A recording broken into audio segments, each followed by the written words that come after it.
Listen to this podcast now on the Red Apple Podcast Network. The Leadership Thread with Dr. Peggy Polonis. I'm Dr. Peggy Polonis. Join me on each episode where I unravel the story that shaped leaders, tracing the thread that led them where they are today. Because leadership isn't born in adulthood. And thank you once again for joining us on the Leadership Thread, education, ethics, and sustainability. Download all of Red Apple Media's podcasts right now through your favorite podcast platform. Listen, all you New Yorkers. Excuse me, taxi. Okay, man, we're looking around. This is the 77 WABC minicast. Here she is, worked for 4 presidents, most recently President Trump, now a major media superstar on Fox News all the time, and of course on this show every Friday, the very smart and talented KT McFarland. So KT, Alan Dershowitz says, I wouldn't want that job. I envy the next person. Right now it's Todd Blanche, but who knows? It may be Lee Zeldin or Harmeet Dillon in a couple of weeks. Either way, Pam Bondi is out. Any thoughts on that recent move by the president? You know, Alan Dershowitz is absolutely right. It's an impossible job because it's supposed to be the chief law enforcement officer of the nation, right? Who do we prosecute? How do we prosecute them? Oversees the FBI, oversees the entire Justice Department. But at the same time, most presidents, and I've worked for 4 of them, they think of the Attorney General as their personal lawyer. You know, how to make sure I'm okay, how to deal with, say, with President Trump, how to deal with impeachment, how to deal with whether President Trump's reelected. So it's a really difficult job. And yet in most administrations, the Attorney General is the chief consigliere. He's one of the president's right-hand men. So it really is it's almost like 2 completely opposite functions put into the hands of one person. And with President Trump, certainly, you know, his long relationship with lawyers as a businessman, as a developer, as a TV entrepreneur, et cetera, he knows lawyers and he thinks lawyers work for him, that he's the guy who is your employer, you're his personal lawyer. And so for him, I think he will always blend those 2 functions, and it makes it a very difficult position for anybody, no matter who they are. And he wants to win, so he wanted blood for Jim Comey. He didn't get it. He wanted blood for the Attorney General here, Letitia James. He didn't get it. So he's pissed about that. He is pissed. Let's not minimize that. But the real reason why Pam Bondi lost her job, which I've talked about all morning long, Dershowitz also talked about it with Katsimatidis yesterday. Is this, Lewis, cut number 7? Look, we live in the age of what's called Epstein McCarthyism. You know how many people have lost their jobs over Epstein? It's absolutely unbelievable. She's one of them. She got a bum rap on Epstein. She didn't do anything wrong. Of course there's a list. I've seen it. I know there is a list. It's not a list prepared by Jeffrey Epstein. It's a list prepared by the FBI. I know who's on the list. And Pam Bondi knew who was on the list. Many of the people who are on the list were falsely accused, but there is a list. And the list has been produced, basically. She got a bum rap. This Epstein thing is out of control. I'm more than a decent man. I'm a very good man and a terrific father, and I would love every person that ever took advantage of any child to go away forever. But that's not what's at play here. This has become a complete circus by Democrats and Republicans. If you walk down the street and you bumped into Jeffrey Epstein, your name is on that list.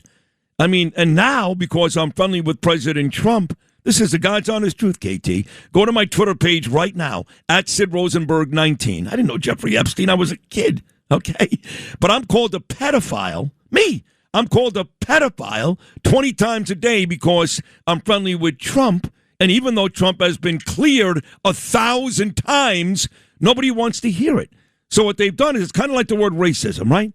All these people that call everybody racist time and time again, it dilutes the real meaning of racism. They're doing the same thing with Jeffrey Epstein. They're making it so wide and so crazy that at some point people are going to be enough.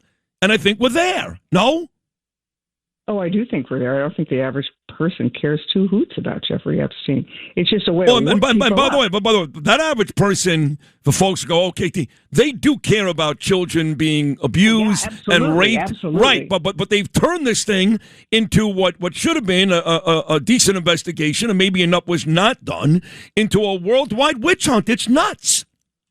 I've got 11 grandchildren. I have 5 children. I've devoted my life to my family. They're so important to me. I completely agree that anybody who takes advantage of children, however they do it, for whatever reason, has a special place in hell. On the other hand, I totally agree with you that the Epstein thing has become the new stick with which to beat people. I mean, to me, the media whooping it all up, it's terrific for clicks, right? Sells a lot of ads. Oh, podcasts too. Oh, they love the podcast. Yeah. And the Democrat, it's almost like saying, look over here. Look at this horrible thing. And Jeffrey Epstein and this huge network of people. And it's really avoiding, it's having us look away from the real issues of the day, right? That the society is crumbling, that we're not sure who is. Brian Kilmeade so articulately talks about who do we care for. We're all looking at our phones and nobody has any human connection. That's a really serious issue. They're not looking at that. They're not looking at the war in the Middle East and Iran's nuclear weapons quest. They're not looking at the economic issues.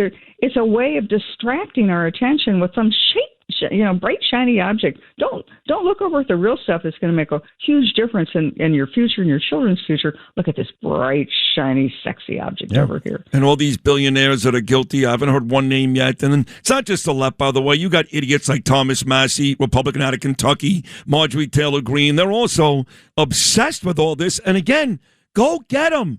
Get all the bad guys, but stop telling me that every millionaire and billionaire in this country is a pedophile. You sound ridiculous. Anyway, moving on to Iran. You mentioned Iran.